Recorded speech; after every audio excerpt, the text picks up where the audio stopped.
কাজে তোমাদের যাদের জবানে আল্লাহর কোরআন নাই, তোমাদের যাদের দিলে মাওলার কোরআন নাই, তো তোমার এই ভেতরটা জন্তু জানোয়ারের ঘর, কুকুর বিড়ালের ঘর। আচ্ছা আরো শোনো মিয়া, কোরআন শরীফে সূরা আরাফের মধ্যে আছে কোরআনের আয়াত, ওয়াত্তাবা হাওয়াহু ফামাসালুহু কামাসালিল কালব। সরাসরি কোরআনের আয়াত, সরাসরি কোরআন শরীফের আয়াত। আল্লাহ তাআলা বলছেন যে মনের ইচ্ছা মতো চলে, মনের চাহিদার অনুসরণ করে। আমার মনে যা চায়, কেন নামাজ পড়ো না? তোমার মন চাইছে দেখে। আর কি কারণ? তোমার মন চাইছে তুমি পড়ো না। কেন সারাদিন নারী দেখো, ছবি দেখো? তোমার মন চাইছে, এই তো না, আর কি তো কিছু না। কেন পেশাব করে পায়খানার পরে ঢিলা কুলুক টয়লেট পেপার পাক নাফাকের কোনো পার্থক্য বুঝো না? কেন? কারণ তোমার মন চাইছে। মন চাইছে। রাতের বাইজা গেছে 3টা, তুমি ঘুমাও না। দিনের বাইজা গেছে 10টা, তুমি ঘুম থেকে ওঠো না। কারণ তোমার ইচ্ছা, তোমার মনে যা চাইছে তা। আল্লাহর কসম বাপ, আমার কথায় রাগ করো না। আল্লাহ তাআলা কোরআনে বলছে এরকম মনের ইচ্ছার যে অনুসরণ করে, মনের যা চায় তাই করে, আল্লাহ বলছে তার উদাহরণ হলো কামাসালিল কালব, কুত্তার মতো, কুত্তার মতো, কুত্তার মতো, কুত্তার মতো, কুত্তার মতো। এই নামাজি বেনামাজি বেহায়া, মনে রাখিস তোর জিন্দেগি কুত্তার জিন্দেগি। তোদের যাদের কপালে সেজদা নাই, তোমাদের জীবন কুত্তার জীবন, মনে রাখো। কুকুরের জীবন এটা। কামাসালিল কালব। কই হারুন, কই কও কামাসালিল কালব। কালব অর্থ কি কও? বলো। এরা তো সব আমার ছাত্র। হারুন, এই যে রবি, বলো। কামাসালিল কালব, কুকুরের মতো আল্লাহ বলছে কোরআন। এ তো কোনো ব্যাখ্যার কিছু নাই যে এক হুজুর কইছে এটা আরেক হুজুর, কথা বুঝেন না এমনি। এটা ব্যাখ্যার কিছু আছে এখানে? এটা তো স্বাভাবিক বাংলা, সোজা বাংলা। কামাসালিল কালব, কুকুরের মতো। ওই জিন্দেগি কুত্তার জিন্দেগি, যে জিন্দেগি নাফরমানের জিন্দেগি, নাফরমানের জীবন। এজন্য দোস্ত রহম করো নিজের উপরে। আমার চিৎকার চেঁচামেচির একটাই মাকসাদ, সারাটা বছর আমি চিল্লাই, এই এক কথার ফেরি করি, তুমি তোমারে কদর করো। আমার বাবা, আপনাদেরকেও বলি, বাবারা যারা বয়স্ক আছেন, আপনি ইনসাফের সাথে বলেন, আপনি মুসলমান, 60 বছর ধরে আপনি মুসলমান, আপনি এখনো বিড়ি সিগারেট খান, আপনি ফিরবেন কখন? বলেন বাবা। 60 বছর ধরে এখনো আপনি চা দোকানে, টেলিভিশনে নাচ গান না দেখলে আপনার রাতের ঘুম হয় না। আস্তাগফিরুল্লাহ। এত বছরেও আপনার নাফরমানি ছাড়ার সময় হয় নাই?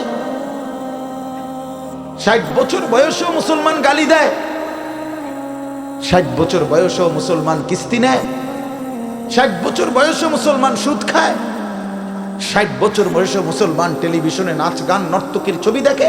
ছি ছি ছি ছি, এত নির্লজ্জ, এত বেহায়া ইমানদার বুড়া মানুষ হইতে পারে না। এত বেহায়া কোন ইমানদার বুড়া হইতে পারে না। এটা বুঝা উচিত, এটা ভাবা উচিত। আলাম ইয়ানি লিল্লাযীনা আমানু আন তাখশা কুলুবুহুম লিযিকরিল্লাহ। আল্লাহ বলছে, মুমিন, আমি আল্লাহর ভয়ে তোমার মনটা নরম হওয়ার সময় আজও হয়নি? আমারে ডাকবা না তাইলে? আলাম ইয়ানি লিল্লাযীনা আমানু আন তাখশা কুলুবুহুম লিযিকরিল্লাহ ওয়া মা নাযালা মিনাল হক। রব্বে কারীম বলে, বান্দা আমার স্মরণ, আমার জিকির, আমার বন্দিগি, আমার কোরআন পড়বার জন্য তোমার মনটা নরম হওয়ার সময় আজও কি হয়নি? আল্লাহ যেন ডাক দিয়ে বলছে, যুবক, 365 দিন তো হয়ে গেল, একটা বছর চলে গেল, বান্দা কোনোদিন ফজরের নামাজ পড়লা না, তাহলে কি বান্দা আর কোনোদিন পড়বা না? এই ফয়সালা দিয়ে ফেললা। 30 বছর ধরে সুদ খাও বান্দা, তাহলে কি এই সিদ্ধান্তই নিলা আর কোনোদিন ছাড়বা না? 20 বছর ধরে দাড়ি কাটতেছ, তাহলে কি এই ফয়সালাই নিলা যে আর কোনোদিন দাড়ি রাখবা না? 20 বছর ধরে ঘরে রঙিন টেলিভিশন চলে, প্রতিদিন নাচ গান নর্তকীর ছবি, তাহলে কি মুমিন ফ্যামিলির জন্য এটাই সিদ্ধান্ত নিয়েছো যে আমি আমার পরিবারকে আল্লাহর নাফরমানির উপরেই রেখে যাব? এটা কি নাফরমানি না? কথা বলেন না? তাইলে আর কোনোদিন কি ফিরবা না? আল্লাহ জানতে চাইছে, আল্লাহ জানতে চাইছে বান্দা সময় কি আজও হয়নি? আমারে কি ডাকবা না? আমি কি একটা সেজদা পাবো না? আল্লাহ বলেছেন আমি তো দুনিয়া বাদ দিতে বলি নাই, ওয়ালা তানসা নাসীবাকা মিনাদ দুনিয়া, দুনিয়া ভুলে যেও না। স্ত্রী তো আমি দিয়েছি, সন্তান তো আমি দিয়েছি, এই জীবনে যা উপার্জন করছো তো আমি দিয়েছি। ওয়াফিস সামাই রিজকুকুম ওয়া মা তুআদুন, আল্লাহ বলেন আসমানে তোমাদের রিজিক, জমিনে না। কোথায়? ওয়াফিস সামাই রিজকুকুম, তোমাদের রিজিক আসমানে। মা উরিদু মিনহুম মির রিজকিন ওয়া মা উরিদু আন ইউতঈমুন, আল্লাহ বলে বান্দা আমি তোমাদের কারো কাছ থেকে কোনো রিজিক চাই না, তোমরা কেউ আমাকে খাওয়াইতে হবে আমি এটাও চাই না। ইন্নাল্লাহা হুয়ার রাজ্জাকু যুল কুওয়াতিল মাতিন, নিশ্চয়ই আল্লাহই হচ্ছেন সুবিশাল ক্ষমতার অধিকারী, রিজিক দাতা। কায়নাতকে তো আমি খাওয়াই, আমারে তো কেউ খাওয়াইতে হয় না। সবার আশ্রয় তো আমি দেই, আমারে তো কেউ আশ্রয় দিতে হয় না, আমি তো সব করি। ওয়া ইন আমসাসকাল্লাহু বিদুররিন ফালা কাশিফা লাহু ইল্লা হু, আল্লাহ বলে বলো না বান্দা আমি যদি কাউকে মুসিবতে ফেলি তাইলে সেই মুসিবত থেকে উদ্ধারকারী আমি ছাড়া আছে কে? কে আছে? কে বলে না বাপ? কে?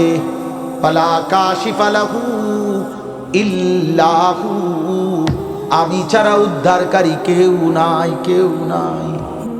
ওয়া ইন ইউরিদকা বিখাইরিন ফালা রাদ্দা লিফাদলিহি, আল্লাহ বলেন আর আমি যদি কাউকে কল্যাণ করি, উপকার করি, তাইলে আমার কল্যাণ আমার উপকার ঠেকায়া দিবে এমনও তো কেউ নাই।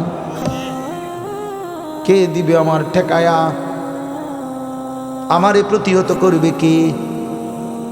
ওয়া ইন মিন শাইইন ইল্লা ইনদানা খাযাইনুহু ওয়া মা নুনাজ্জিলুহু ইল্লা বিকদারিন মা'লুম, আল্লাহ বলে বান্দা সব কিছু আমার কাছে আছে ভান্ডারে ভান্ডারে, কিন্তু আমি জমিনে নাজিল করি পরিমাণ মতো করে।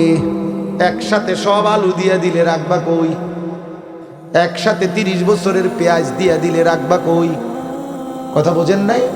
একসাথে 50 বছরের খাবার দিয়ে দিলে রাখবা কই? আছে তো আমার কাছে সব কিছুর ভান্ডারে ভান্ডার, কিন্তু আমি জমিনে দিয়ে থাকি পরিমাণ মতো করে, বিকদারিন মা'লুম। ইন্না কুল্লা শাইইন খালাকনাহু বিকদার, আল্লাহ বলেন সব কিছু আমি বানিয়েছি পরিমাণ মতো করে।